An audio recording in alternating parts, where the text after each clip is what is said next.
Regular পরোটা থেকে আজকে একটু ভিন্ন ধরনের পরোটা বানিয়েছি। এটা বাচ্চাদের টিফিনেও দিতে পারেন, আবার সকালে সহজে নাস্তাটা বানাতে পারেন। এখানে প্রথমে 1 কাপ ময়দা নিয়ে নিয়েছি, আপনারা চাইলে আটাও নিতে পারেন। 1 চামচ তেল আর অল্প কিছু লবণ দিয়ে মেখে নিয়েছি। এখানে আমি নর্মাল পানিটা ব্যবহার করেছি। ডোটা খুব সফট করে মেখে নিতে হবে। আলাদা একটা বাটিতে ডিম ভেঙে 1 চামচ মরিচের গুঁড়া, পরিমাণ মতো লবণ দিয়ে ডিমটাকে ভালোভাবে ফেটে নিয়েছি। আমি নর্মাল হিটে ডিমটাকে জোড়া জোড়া করে ভেজে নিব।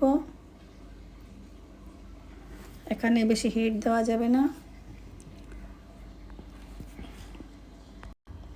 রুটিটা বেলা হয়ে গেছে, এখানে ডিমগুলো বিছিয়ে দিব।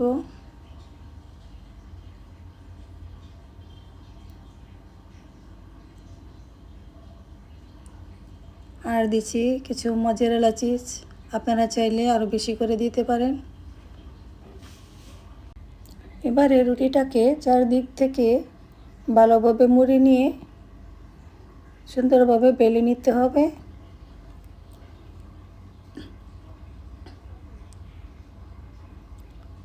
বেলার সময় মাঝখান থেকে বেলতে হবে না, আস্তে আস্তে 2 সাইডে আস্তে আস্তে বেলতে হবে।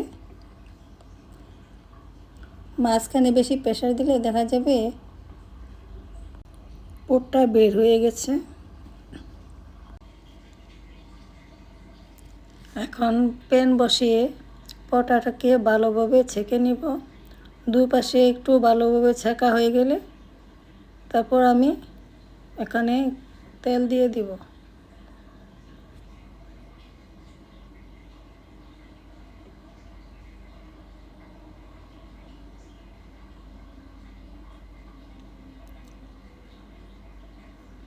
একটা সাইড ভালোভাবে হলে তারপর উল্টিয়ে দিব। এভাবেই পরোটাটা ভেজে নিব।